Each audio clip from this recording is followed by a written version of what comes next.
চলছে, কী ধরনের প্রতিশ্রুতি কামনা করেন একজন নাগরিক হিসেবে? বিভিন্ন রাজনৈতিক দলগুলো তাদের নির্বাচনী ইশতেহার প্রকাশের কাজ শুরু করে দিয়েছেন এবং নির্বাচন পূর্ব ইশতেহার প্রস্তুত এবং প্রকাশের এই সময়টাতে আমি দেশের একজন নাগরিক হিসাবে আশা করি যে দেশের মানুষের ধর্মীয় মূল্যবোধ, যেটাকে আজ অনেক বছর যাবৎ নানাভাবে চেপে রাখার চেষ্টা করা হয়েছে, এটাকে কোণঠাসা করে রাখার চেষ্টা করা হয়েছে, যার ফলে জাতি হিসাবে আমরা ক্ষতিগ্রস্ত হয়েছি।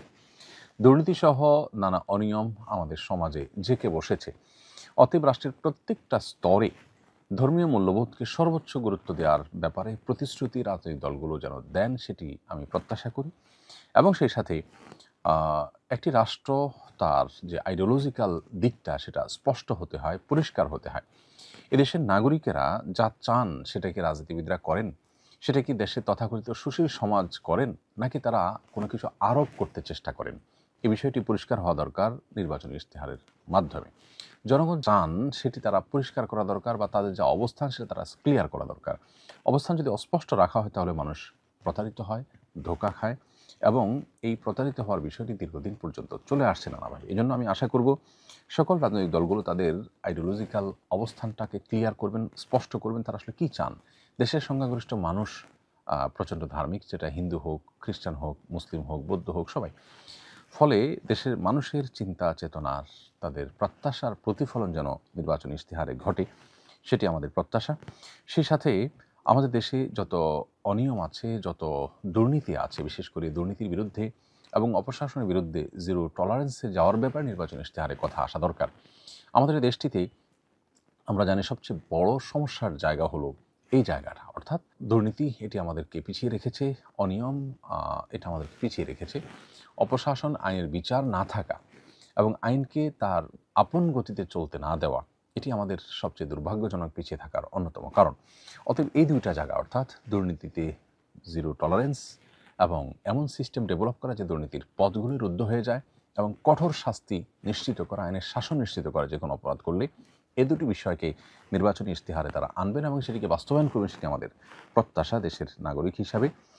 গরিব, অসহায় এবং যে সমস্ত আপনার প্রান্তিক জনগোষ্ঠী আছে, তাদের অধিকারগুলো যেন অত্যন্ত বলিষ্ঠভাবে আদায় করা হয় এবং সেগুলো যেন ইশতেহারে উঠে আসে এবং বাস্তবায়ন করা হয়। এগুলো যেন মুখরোচক কোনো বুলির মধ্যে শুধু সীমাবদ্ধ না থাকে, সেটি নিশ্চিত করতে হবে। সেই সাথে মাদ্রাসা শিক্ষার্থীদেরকে, ইমাম সাহেবদেরকে, মসজিদের মুয়াজ্জিনদেরকে এবং অন্যান্য উপাসনার ব্যক্তিবর্গকে সমাজের মূলধারার সাথে ইনক্লুড করে তাদেরকে সমাজের উন্নয়নে ভূমিকা রাখবার সুযোগ করে দিতে হবে। তা নাহলে একটা দেশ, একটা রাষ্ট্র কখনো এগিয়ে যেতে পারে না। মাদক, জুয়া, পর্নোগ্রাফি, যৌন অপরাধ এবং ডিজিটাল যে সমস্ত অপরাধ হয়ে থাকে, গুনাহ হয়ে থাকে, সেগুলোর পথ বন্ধ করতে হবে। পশ্চিমা যে আইডিওলজিকে, বিশেষ করে কৃষ্টি কালচারকে, পশ্চিমা যে সংস্কৃতিকে, সেটাকে আমদানি করবার যে একটা চেষ্টা চলছে, এটা বন্ধ করতে হবে এবং এটা বন্ধের পরে পরিষ্কার নির্বাচনী ইশতেহার থাকা উচিত বলে আমি মনে করি। আমি আশা করি, প্রত্যাশা করি যে রাজনৈতিক দলগুলো জনগণের প্রত্যাশা পূরণ করতে সার্থক হবেন, সক্ষম হবেন এবং মানুষকে নতুন করে আশা দেখাবেন। প্রত্যেকটা মানুষ কিন্তু দেশে অনেকখানি হতাশ রাজনৈতিক দলগুলোর আচার আচরণ, তাদের প্রতিশ্রুতি এবং বাস্তবায়নের ব্যাপারে। আমি আশা করব যে নতুন বাংলাদেশে সেটির অবসান ঘটবে। যারাই আসবেন তারা সেটি লক্ষ্য করবেন। আল্লাহ তাআলা তাদেরকে সেই তৌফিক দান করুন। আমরা মনে প্রাণে তাদের সবার প্রতি সেই আশাবাদ ব্যক্ত করছি এবং আল্লাহর কাছে সে দোয়াও করছি। মহিলা ও শিশু মন্ত্রণালয়ের নাম পরিবর্তন করে নারী ও শিশু মন্ত্রণালয় করা হয়েছে। নাম পরিবর্তন কতটা দরকারি ছিল এবং মহিলা শব্দটা থাকা এবং না থাকার মধ্যে কি কোনো পার্থক্য আছে? প্রিয় দর্শক, খুবই স্পর্শকাতর, খুবই সূক্ষ্ম একটি পরিবর্তন এটি।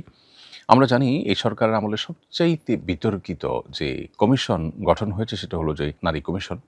নারী সংস্কার কমিশনের দায়িত্বরত যারা ছিলেন এবং এই মন্ত্রণালয়ের দায়িত্বরত যিনি উপদেষ্টা আছেন, এ যাবৎ এই সরকারের যত বিতর্ক হয়েছে, বিতর্কিত কাজ ছিল, এর মধ্যে এটা ছিল সবচাইতে জোরালো বিতর্কের বিষয়। দুর্ভাগ্যজনক বাস্তবতা হলো তাদেরই একটি প্রস্তাবনাকে সরকার আমল নিয়েছে এবং সরকার প্রধান সেটিকে গুরুত্বের সাথে নিয়েছেন এবং মহিলা ও শিশু মন্ত্রণালয়, শিশু বিষয়ক মন্ত্রণালয়ের নাম পরিবর্তন করে নারী ও শিশু বিষয়ক মন্ত্রণালয় করা হয়েছে ইতিমধ্যে।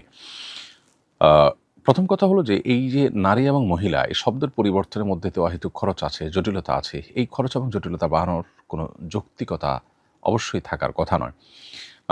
একটা দেশে যেখানে অনেক প্রয়োজনীয় কাজ আছে, যে কাজগুলো পূরণ করবার জন্য প্রয়োজনীয় অর্থ, তহবিল এগুলোর অভাব আছে, লোকবলের অভাব আছে, সেখানে আমরা রাজনৈতিক সরকার যখন থাকে তখন রাজনৈতিক ইস্যুতে নাম পরিবর্তনের কালচার জানি। বড় বড় স্থাপনা প্রতিষ্ঠানগুলোর নাম পরিবর্তন করার পেছনে প্রচুর পরিমাণ লোকবল, অর্থ ইত্যাদি ব্যয় করা হয়। এখন এই যে পরিবর্তনটা, এটাও এক ধরনের আদর্শিক চিন্তা থেকে পরিবর্তন। এই পরিবর্তনটা কোনো স্বাভাবিক পরিবর্তন নয়। মহিলা মানে হলো সম্ভ্রান্ত নারী বা ঘরে অবস্থানকারিণী, যিনি ঘর থেকে সব কিছু দেখভাল করেন। আল্লাহ তাআলা সৃষ্টি করেছেন নারী পুরুষ কেমনভাবে, যে পুরুষ আসলে বাহিরে কাজ করার জন্য উপযোগী, তার শরীরটা, তার শরীরের যে স্ট্রাকচারটা আপনি লক্ষ্য করলে দেখবেন আল্লাহ তাআলা সন্তান গর্ভে ধারণ করার শক্তি, সামর্থ্য, সুযোগ, ব্যবস্থাপনা রেখেছেন নারীর শরীরে, পুরুষের শরীরে আল্লাহ রাখেন নেই। অতএব বাহিরে কাজ করবেন, দৌড়ধূপ করবেন, এবং এই যে দৌড়ঝাঁপ করতে গিয়ে তাকে যে সমস্ত স্ট্রাগলের মধ্য দিয়ে জীবন পার করতে হয়, সেখানে বাচ্চাকে দুধ পান করানো, বাচ্চাকে গর্ভে ধারণ করানো, এগুলো তার জন্য ডিফিকাল্ট। এই জন্য আল্লাহ তাআলা নারীকে সৃষ্টি করেছেন যে তিনি ভেতরের সাইডটাকে সামলাবেন, এবং কোরআন স্পষ্টভাবে বলে দিয়েছে আজকের পৃথিবী নারী পুরুষকে একাকার করবার যে চেষ্টা করছে, এটা হলো প্রকৃতি বিরুদ্ধ একটি প্রচেষ্টা। এই প্রচেষ্টা যারাই করেছে তারাই তাদের সমাজ এবং পরিবার ব্যবস্থাপনা মুখ থুবড়ে পড়ে ব্যর্থতার চরম গ্লানিতে তারা আছেন। দুর্ভাগ্যজনক বাস্তবতা হলো তারা যে পথে হেঁটে ব্যর্থ হয়েছে, আমরা সে পথে হাঁটা নতুন করে শুরু করেছি। আমাদের যারা যখন ক্ষমতায় আসে তাদেরকে জনগণের সমস্ত ম্যান্ডেট আদৌ দেয় কিনা আমরা সেটি বোধহয় প্রত্যেকটা মানুষই জানি।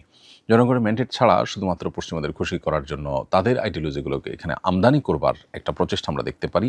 এই মহিলা নয় নারী এই শব্দের মায়ের পেঁচের মধ্যে সে বিষয়টি স্পষ্টত রয়েছে।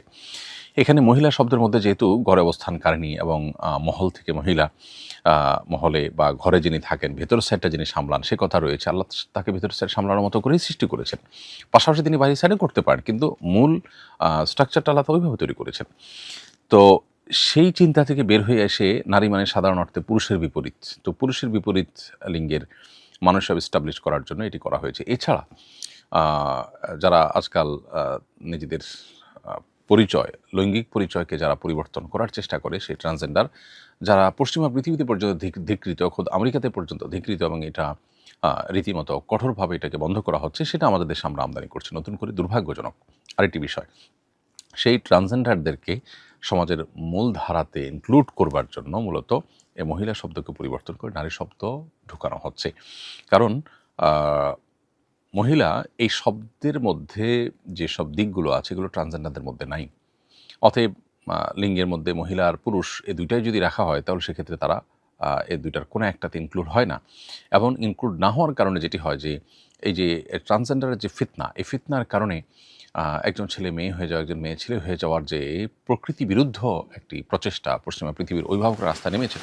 পৃথিবীর বড় বড় উদ্যোক্তারা তারা তাদের পরিবারের সদস্যরা যখন এরকম পথে পা বাড়িয়েছেন, তারা চোখের পানি ফেলেছেন, গোটা বিশ্বের মানুষের কাছে তাদের মনের ব্যথার কথা প্রকাশ করেছেন। তো সেই বিষয়টাকে আমাদের দেশে এস্টাবলিশ করার জন্য এই মহিলা ও শিশু বিষয়ক মন্ত্রণালয়ের নাম পরিবর্তন করে নারী ও শিশু বিষয়ক মন্ত্রণালয়ের নামকরণ করা হয়েছে।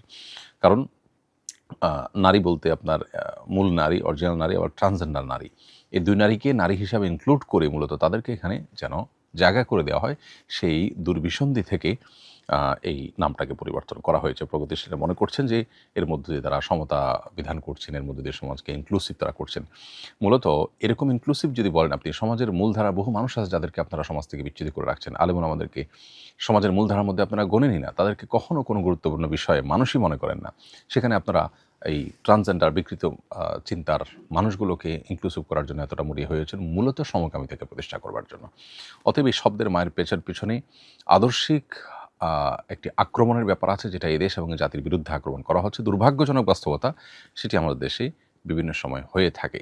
জনগণকে এ ব্যাপারে সোচ্চার হতে হবে এবং সচেতন হতে হবে। যদিও এর নামের পরিবর্তনের তেমন আহামরি কিছু আসে যায় না, কিন্তু দুর্বিসন্ধিমূলকভাবে নামের পরিবর্তন এটা অবশ্যই অগ্রহণযোগ্য, এবং এটি হলো মানুষের উপরে চাপিয়ে দেওয়া, আদর্শিক চিন্তাধারাকে চাপিয়ে দেওয়ার নামান্তর।